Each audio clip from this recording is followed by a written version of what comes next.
Hello everybody, and today I am answering a question I get a lot. What is my sliders? What is my camera angles that I use, and what difficulty do I play on? So we're just going to go through the settings menu. That's all this video is basically going to be. And if you're not interested in any of those things, maybe check out another one of my videos because they're going to be way more interesting for you to watch. But let's begin by looking at what assists I use, because this is something I get a lot of. Well, how can you do a pass like that? How did you do that shot? It's a super common thing that people ask, and here we go. So I use assisted shooting just because I never really got the hang of precision this year, and manual, it makes it a little bit too hard for me to actually score good goals, which of course I need to do when I'm playing FIFA for a YouTube video. Through passes, we have on semi, lob through passes on semi. Ground passes, actually about a year ago, I did switch to manual, and I've been using it ever since. I really do recommend it if you want a little bit more control of where your passes are going. And the rest of them just look like this. I think it's a pretty standard set of assists right here. Advanced defending, of course. I don't use tactical because it was a little bit too easy, and I did play a lot of Ultimate Team, so I kind of got used to it. Going a bit further down, I'm not too sure that anyone will really want to copy these settings because these are all a little bit personal. So, you know, it's up to you what you do for like reaction time calibration, but you might be interested to know I play on manual passing and assisted shooting. That's basically that entire thing. So now let's look at matches. So I don't actually play on professional. That must have just been when I needed to score a goal for one of my videos or something. I bump it down so I can score some nice goals.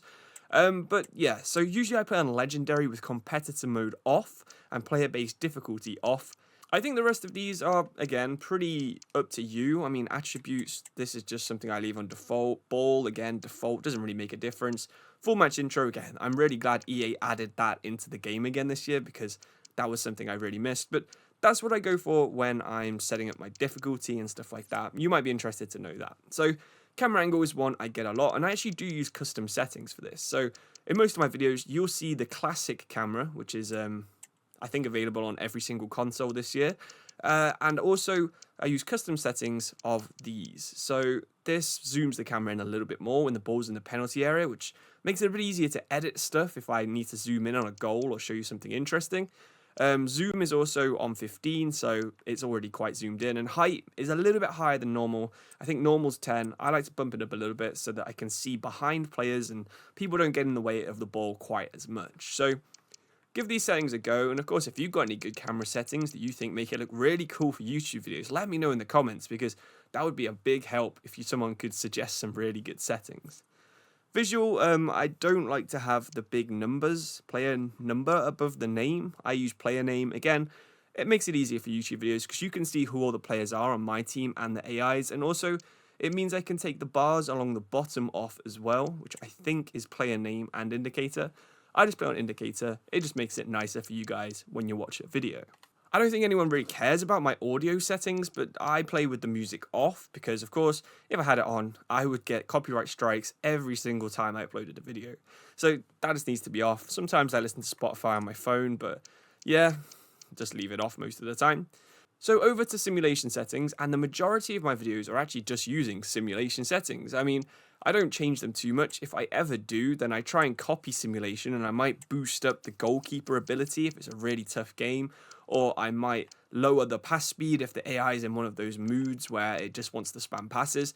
But for most of the time, yeah, I just play on legendary with simulation sliders. I think it's probably the best combination you can do.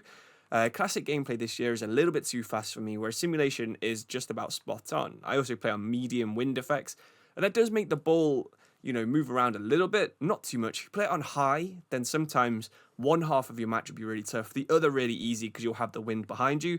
I like to leave it on medium, but I understand if you want to turn that off or put it on low. All three of these are good options. High is just a little bit too extreme for me. And weather effects, of course, I keep on. You might have seen me moaning about how annoying it is when I play in wet matches or snow matches. The ball just like skids off the pitch. I like that. I like that there's a bit of variation in the gameplay and not every match is the same. It does mean that long ball teams are also a bit more viable and a little bit more fun inside the game. So this is probably the second to last tab we'll look at right now, the CPU sliders. So dynamic is when they fluctuate quite a lot. Tactical is when they fluctuate a little bit, and custom is when every team plays in the same way. So I actually do like to put this on dynamic, and this means some of these bars can reach all the way to like 5 on one side and all the way up to 99 on the other. Build-up speed is one of the most annoying ones as a YouTuber because sometimes the AI will go all the way to the left like this.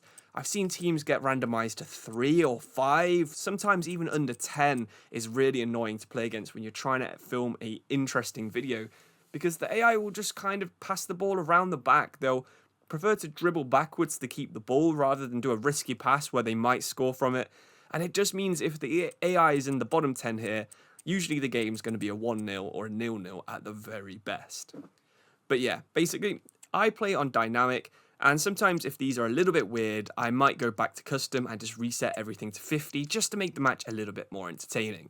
And the final one is the display configuration. So at the minute, I'm at home for Christmas, so I'm playing on my laptop. I've just got the 1080p laptop screen that I'm recording this on, and it can go up to 144 FPS, and it can go up to 90 FPS as well. So this makes the gameplay a bit more smooth. I think I can only record at 120, but YouTube still doesn't let me upload at that, despite having this many subscribers. So I just upload at 1080p and 60 FPS. I turn dynamic resolution scale off. I have everything else on ultra and ray trace just to make the video look extra nice for you. And if anyone cares, I have a RTX 4070 in my laptop and an RTX 4080 in my desktop at home. Both of them let me play the game on ultra. They're both kind of overkill for FIFA, but they both let me play on full FPS and full quality, which I really appreciate when this kind of is my full-time job now. So yeah, hopefully that answered basically every single question that you guys have about what settings I use. I know that this is probably not the most interesting video if you don't care about that kind of thing, but yeah, if you can think of any improvements that make my videos better or make my gameplay better, then please let me know in the comments below. And hopefully I did my best at explaining why I make some weird choices when it comes to my game settings menu. But thank you for watching. I really do appreciate it. Hopefully I'll have a more interesting video for you coming out in a couple of days. And if I don't upload before the end of 2024, I hope you have a great new year. But thanks for watching. I'll see you soon. Cheers and goodbye.